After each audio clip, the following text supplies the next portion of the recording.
Welcome to another episode of Pick 3 DST, where I give you 3 defenses I like, 1 defense I'm fading, and 1 defense I'm stashing ahead of Week 5 of the NFL season.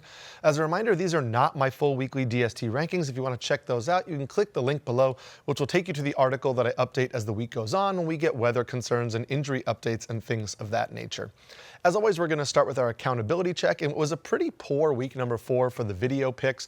I did get 6 of the top 10 defenses right in the article, so this is a reminder to keep checking that article as the week goes on. However, our video picks were not as successful. We had the Packers as our stud defense of the week, and they somehow gave up 40 points on Sunday night to a Cowboys offense that did not have CeeDee Lamb. I also had the Chargers as my solid defense, and despite the fact that I was lower on them than consensus, I should have been even lower as they scored just 6 fantasy points against the Giants. I said the Panthers could be a fringe top 10 defense against the Patriots. They absolutely were not. However, we did get 1 win when I faded the San Francisco 49ers, and they had just 0 points. So it's nice to get at least that 1 win, and we'll try to right the ship and turn things around here for Week 5. My sleeper defense for Week 5 is the Houston Texans. Consensus has them down at 15th, but I have them up at 5th on the week. Now, we should get out of the way that we are recording this on Tuesday, and a big part of the ranking for the Texans is going to be the health of Lamar Jackson and Ronnie Stanley, who both left Sunday's game against the Chiefs with injuries. As of right now on Tuesday, the Ravens have said that Lamar Jackson's status is up in the air for Sunday. Obviously, if he doesn't play, this ranking is going to stay pretty consistent for the Texans. If either Jackson or Stanley return, I might move the Texans down a little bit. However, this Texans defense has been really strong this year. They rank 1st in opponent scoring rate. They rank 3rd in conversion rate allowed. They rank 6th in pressure rate and 10th in EPA per play allowed. That's expected points added per play allowed on defense. So they have been a really solid defensive unit against a Ravens team that looks really kind of lost. The Ravens defense has been bad, putting the offense in some poor game scripts. And so I think that you might even be able to play the Texans if Jackson and Stanley are healthy, but without them, the Texans could be in a smash spot. My solid defense for the week is the Arizona Cardinals. Consensus has them at 5th, and I have them at 9th on the week. Now, the Cardinals don't rank in the top 10 in any of the metrics that I really like to use for my defensive rankings, but they do rank 14th in conversion rate allowed, 16th in opponent scoring rate, and 17th in EPA per play allowed. So we think of the Cardinals maybe as like the 15th best defense for fantasy purposes, and they get a matchup against a Titans offense that gives up 12.3 fantasy points per game to opposing defenses, so that is a great spot to be in. Titans quarterback Cam Ward had some choice words for the state of this offense after the loss on Sunday, and it's really hard to argue with him. Right now, the Titans are 30th in the NFL in sack rate allowed and 30th in scoring rate, so this doesn't feel like an offense that's going to harm the Cardinals, and the Cardinals feel like a solid top 10 play for me this week. Before I get to the rest of my rankings, pause this video and comment below. Let me know which defense you're starting this week, or ask me any start-sit questions, and I'll get to those as the week goes on. My stud defense for the week is the Minnesota Vikings. Consensus has them at 1st, and I have them at 1st.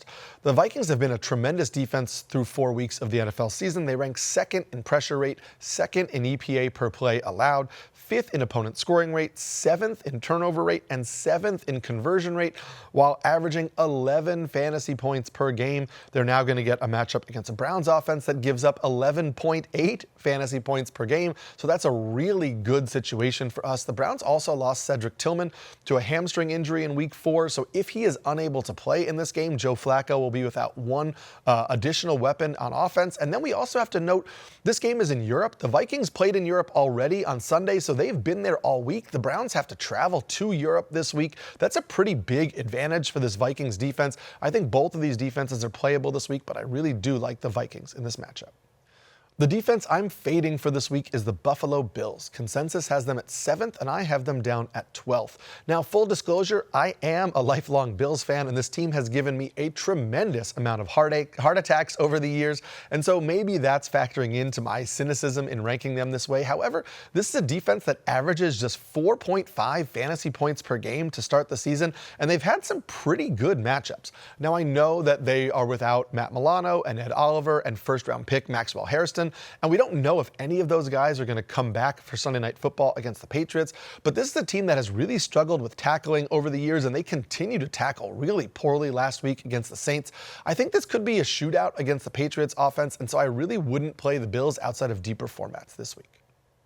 Lastly, my stash to get ahead of waivers in Week 5 is the Las Vegas Raiders, who are rostered in just 2% of leagues right now. The Raiders are 23rd in my season-long rankings. However, they are 6th in conversion rate allowed, 11th in forced incompletions per game, and 16th in turnover rate. So they do some things pretty well, or at least slightly above league average.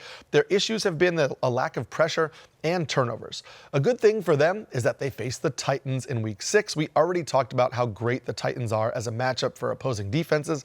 The Titans allow the 2nd most sacks in the NFL, and they have the 3rd worst scoring offense in the NFL. So this sets up as a matchup where the Raiders should slide into the top 10 next week, and you could probably scoop them off waivers this week right now.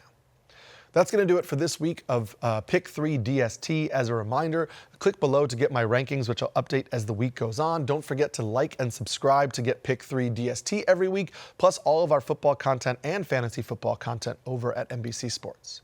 Good luck on Sunday.